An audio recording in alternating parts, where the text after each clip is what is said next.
Hai sobat, gimana kabar kalian? Semoga disehatkan selalu dan banyak rezekinya, amin. Jangan lupa untuk berlangganan. Dengan Anda berlangganan, Anda menjadi orang pertama di channel ini yang memiliki hak istimewa.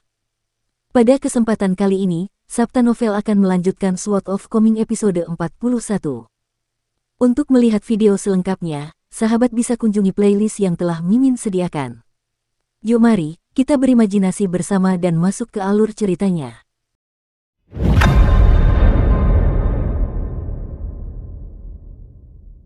Jauh di malam hari, Song Changjing kembali sendirian ke kantor pejabat pengawas Tungku. Song Jiksin sudah pergi dan kembali ke Gang Fas Tanah Liat, tempat yang seperti kandang anjing. Pria berbaju putih itu tidak mempermasalahkan hal ini.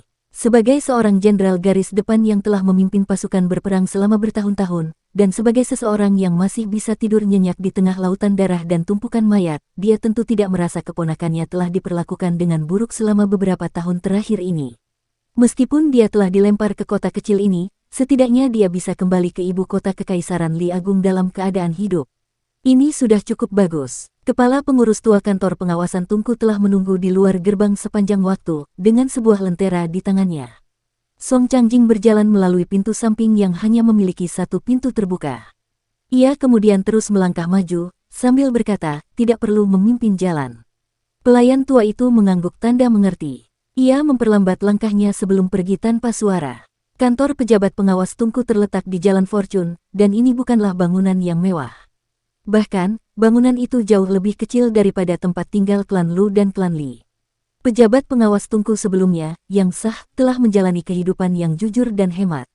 Penduduk kota kecil itu tidak menganggap ini aneh. Namun, Song Changjing berbeda. Ia adalah adik dari penguasa Kekaisaran Li Agung, dan ia juga telah memberikan kontribusi besar untuk membantu memperluas wilayah kekaisaran. Pada saat yang sama, ia lebih dari sekadar salah satu guru besar seni bela diri terbaik di benua botol harta karun timur. Kedatangannya bagaikan seekor naga banjir yang menerjang danau kecil. Meskipun klan-klan kuat di kota kecil itu tidak terlalu takut padanya, mereka tetap harus memperlakukannya dengan rasa hormat. Ketika Song Changjing berjalan melewati sebuah halaman, ia melihat masih ada seseorang yang membaca di bawah cahaya lilin yang redup di gedung di dekatnya. Mereka duduk tegak, dan meskipun mereka sendirian di gedung itu, mereka tetap menjaga postur dan sikap yang cermat. Seperti yang diharapkan dari orang yang mulia dan berbudi luhur. Lengan baju Song Changjing berkibar di udara saat ia berjalan cepat melewatinya, dan senyum mengejek tersungging di sudut bibirnya. Dahulu, pernah ada seorang pemuda yang mencari ilmu di Akademi Lakeview. Keahlian kaligrafinya sangat hebat, dan ketenarannya bergema di seluruh istana kekaisaran. Penguasa negara Wei Selatan telah mengundangnya ke istana untuk menyusun dekrit kekaisaran di istana samping. Selama musim dingin, salju tebal dan dingin yang menusuk membuat kuas kaligrafinya membeku dan tidak dapat menghasilkan karakter apapun. Mengetahui hal ini, Kaisar memerintahkan selusin pengikutnya untuk membantu sarjana muda itu dan menggunakan napas mereka untuk menghangatkan kuasnya. Berita ini telah menyebar ke seluruh benua botol berharga timur bagaikan api yang membakar hutan, dan segera menjadi cerita yang dipuji dan dibicarakan oleh semua orang. Namun, tak seorang pun pernah berpikir untuk merenungkan hal ini secara mendalam. Mengingat betapa ketatnya istana kekaisaran dalam memberikan informasi, belum lagi Kaisar, Kasim, dan Selir, bagaimana mungkin rakyat jelata bisa mengetahui semua ini? Sambil berjalan di jalan sempit dan terpencil, Song Changjing tiba-tiba tertawa terbahak-bahak. Song Jiksin, yang berpakaian rapi, tiba kembali di lorong Fas Tanah Liat. Ia mendorong pintu halaman yang tidak terkunci dan kembali ke rumahnya. Yang menyambutnya adalah pemandangan Zigui yang duduk di kursi di aula utama, dengan mata setengah tertutup saat ia tertidur. Ketika kepalanya terkulai ke sudut tertentu, ia akan segera tersentak tegak sebelum perlahan mencondongkan tubuh ke depan lagi. Dilihat dari penampilannya, gadis muda itu benar-benar lelah. Song Jiksin membungkuk dan menggoyangkan bahunya pelan, berkata dengan suara lembut, Zigui, Zigui, bangun. Cepatlah kembali ke kamarmu. Hati-hati masuk angin. Zigui mengusap matanya yang masih mengantuk dan bergumam, Tuan muda, mengapa Anda kembali begitu larut? Song Jiksin tersenyum dan menjawab, aku pergi ke jembatan tertutup. Jembatan itu cukup jauh, jadi aku baru bisa kembali selarut ini. Hah, Tuan muda, kapan Anda berganti pakaian seperti ini? Zigui berkata dengan heran saat melihat pakaian asing yang dikenakan Song Jiksin. Song Jiksin tidak mau membicarakan hal ini, jadi dia berkata, jangan bicarakan ini. Aku meminjamkanmu kronik daerah, jadi bagaimana kabarmu setelah membacanya dan mempelajari karakter baru? Apakah kamu butuh aku untuk mengajarimu sesuatu? Gadis muda itu menggelengkan kepalanya dan menjawab, tidak. Song Jiksin kembali ke kamarnya. Saat itu gelap gulita, dan ia melepas jubah luarnya sebelum melepas sepatu dan meraba-raba jalan menuju tempat tidur. Sambil berbaring, bocah lelaki itu bergumam, Wangzu, Wangzu. Jadi begitulah.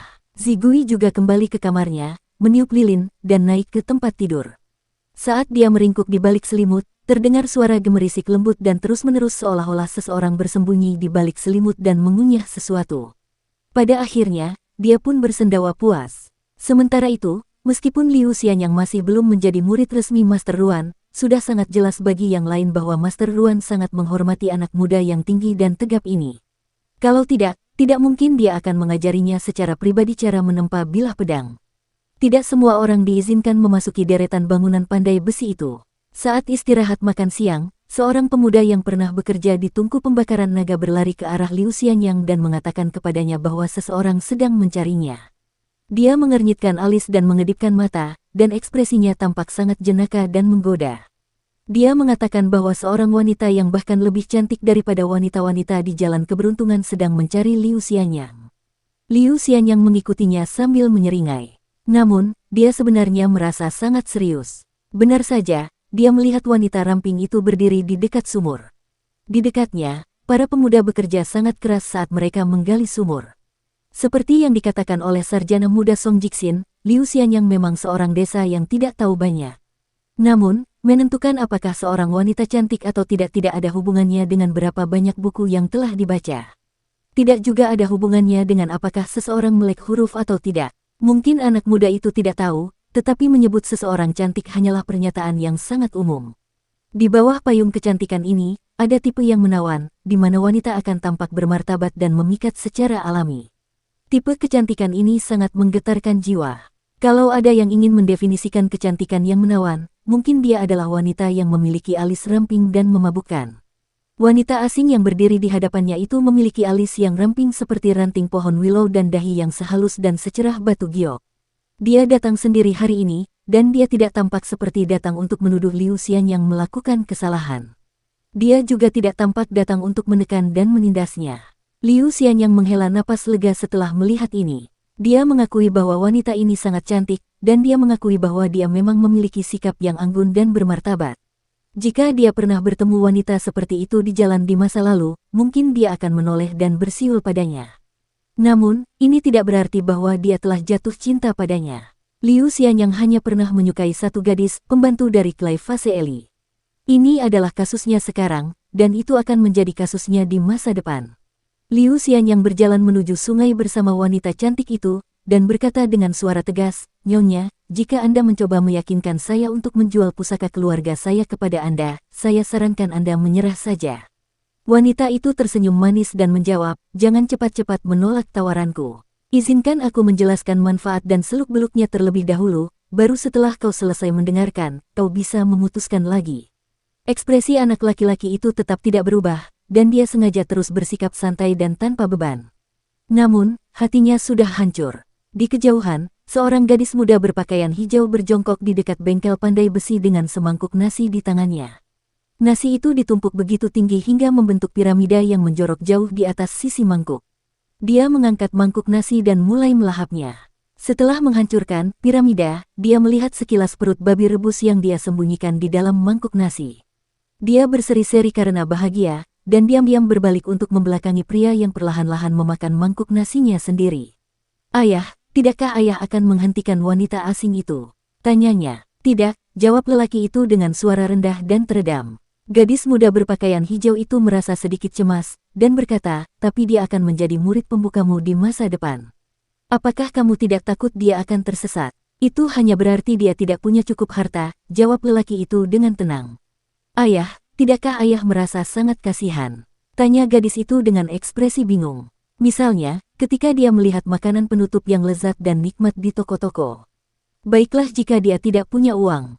Namun, jika dia punya uang dan memutuskan untuk membeli beberapa, bukankah akan sangat disayangkan jika dia tidak sengaja menjatuhkannya ke lantai? Dia pantas dihukum oleh surga. Pria itu menjawab dengan pertanyaan yang sama sekali tidak berhubungan, bagaimana dengan perut babi panggang? Gadis muda itu mengangguk tanpa sadar dan berkata dengan gembira, enak sekali. Namun, ia langsung membeku sesaat kemudian. Ayahnya telah mengeluarkan dekret sebelumnya, yang mengatakan bahwa ia hanya boleh makan satu hidangan daging sehari. Jadi, ia berpura-pura mendapatkan semangkuk penuh nasi, tetapi sebenarnya ia menyembunyikan sepotong daging babi panggang di dalamnya. Ini agar ia bisa makan hidangan daging lainnya di malam hari. Gadis muda itu memasang ekspresi canggung saat mengangkat mangkuk nasinya tinggi-tinggi dan berkata dengan sikap yang benar, hanya ada satu potong. Aku tidak melanggar aturan. Lelaki itu terkekeh dan bertanya, lalu sayangkah kalau kamu tidak bisa memakan potongan daging babi rebus lainnya yang tersembunyi di bawah?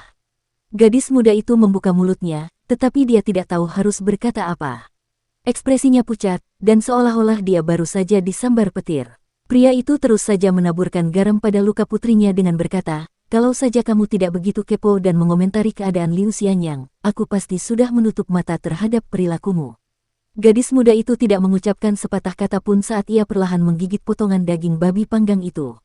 Jelaslah bahwa ia akan menjadi orang yang hemat di masa depan. Setelah menghabiskan makan siangnya, lelaki itu menatap anak laki-laki dan perempuan di tepi sungai dan berkata, ayahmu tidak akan peduli dengan hidup atau mati anak laki-laki itu selama dia belum mencapai 5 tingkat tengah. Setelah dia mencapai 5 tingkat tengah, aku akan turun tangan untuk menyelamatkannya jika perlu. Namun, aku hanya akan melakukannya sekali atau 2 kali, dan tentu saja tidak lebih dari 3 kali. Setiap orang perlu menghadapi nasibnya sendiri. Mengapa kamu tidak menolongnya sekarang? Tanya gadis muda itu dengan ekspresi kesal. Dukung terus channel YouTube Sabta Novel. Pria itu mendengus dan menjawab, ketika kultivator dan seniman bela diri mengambil murid, itu tidak sama dengan ketika sekte dan faksi biasa merekrut bawahan. Tujuan mengambil murid bukanlah untuk mendapatkan keuntungan dalam jumlah saat berdebat atau bertarung dengan seseorang di masa mendatang. Pada akhirnya, baik guru maupun murid haruslah orang-orang yang berpikiran sama yang mengejar dao yang sama. Paling tidak, begitulah cara pandangku. Bagaimanapun, Liu Xianyang bahkan belum menjadi muridku. Gadis muda itu tidak menjawab. Pria itu menghela napas dan melanjutkan, gadis bodohku, tahukah kau berapa banyak orang yang tinggal di sudut kecil dunia ini yang merupakan kekaisaran Li Agung? Lebih dari 20 juta keluarga. Dengan begitu banyak orang di dunia dan begitu banyak masalah yang harus dihadapi, bisakah kau benar-benar mengawasi semua orang? Setelah aku mengambil alih dari Qi Jingchun, aku akan mengawasi kota kecil ini selama 60 tahun ke depan. Pada saat itu, kau juga harus berhenti berlarian kemana-mana. Kau harus tekun menempa dan melatih ilmu pedangmu di dekat tempat pandai besi ini. Kalau tidak, jika kau keluar dan membuat masalah, apakah ayahmu akan membantumu atau tidak? Sebelum lelaki itu bisa mengatakan apapun lagi, gadis muda itu langsung menyindir, aku tidak butuh bantuanmu. Pria itu hampir tersedak dan menderita luka dalam. Kekuatan serangan ini tidak lebih lemah dari kartu truf dari seorang pendekar pedang abadi yang kuat. Ruan Qiong benar-benar ingin memukul kepala putrinya yang bodoh. Bagaimana mungkin dia tidak menolong putrinya sendiri? Dia merasa agak melankolis pada saat ini. Gadis muda itu memasang ekspresi terkejut saat tiba-tiba berseru, "Hah? Kok tiba-tiba ada sepotong daging babi rebus di dasar mangkukku? Oh tidak, habislah hidangan dagingku hari ini. Atau mungkin ayah ingin memakannya." Tanpa menoleh sedikit pun, lelaki itu masih bisa merasakan kemampuan akting putrinya yang buruk. Ia hanya bisa menghela napas dan berkata dengan jengkel, jangan khawatir, kamu bisa memakannya sendiri. Aku akan berpura-pura bahwa kamu hanya makan sepotong daging babi panggang hari ini. Namun, ingatlah untuk tidak bermalas-malasan saat menempa besi di sore hari. Gadis muda itu dipenuhi rasa terima kasih dan berkata dengan tulus, ayah, Anda sungguh baik. Lelaki itu tertawa jengkel, lalu mengoreksi, maksudmu daging babi panggangnya enak, kan? Gadis muda itu mengangkat mangkuknya dan memakan sesuap nasi, sambil berkata dengan suara lembut, ayah juga baik. Pria itu butuh tekad yang kuat untuk tidak tertawa terbahak-bahak. Kalau dipikir-pikir, mungkin lebih baik punya anak perempuan. Tiba-tiba terdengar suara di dekat telinganya, ayah, bolehkah aku minta sepotong daging babi panggang lagi untuk makan malam? 2 potong atau 3 potong? Tidak terlalu jauh bedanya, kan? Kalau ayah tidak bilang apa-apa, aku anggap saja itu jawaban ya, oke. Gadis muda itu melesat ke kejauhan bagaikan sambaran petir. Faktanya, dia sudah berlari sangat jauh saat mengucapkan kalimat terakhirnya. Pria itu mengusap wajahnya dan bergumam, makanan adalah hal terpenting bagi siu-siuku.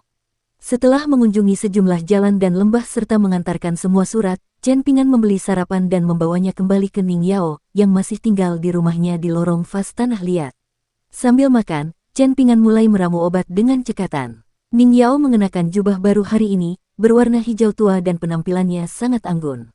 Sejak awal, dia sudah memancarkan aura gagah berani dan tangguh, ditambah dengan pedang di pinggangnya, pakaian ini membuatnya tampak lebih mulia daripada keluarga kaya di Fortune Street.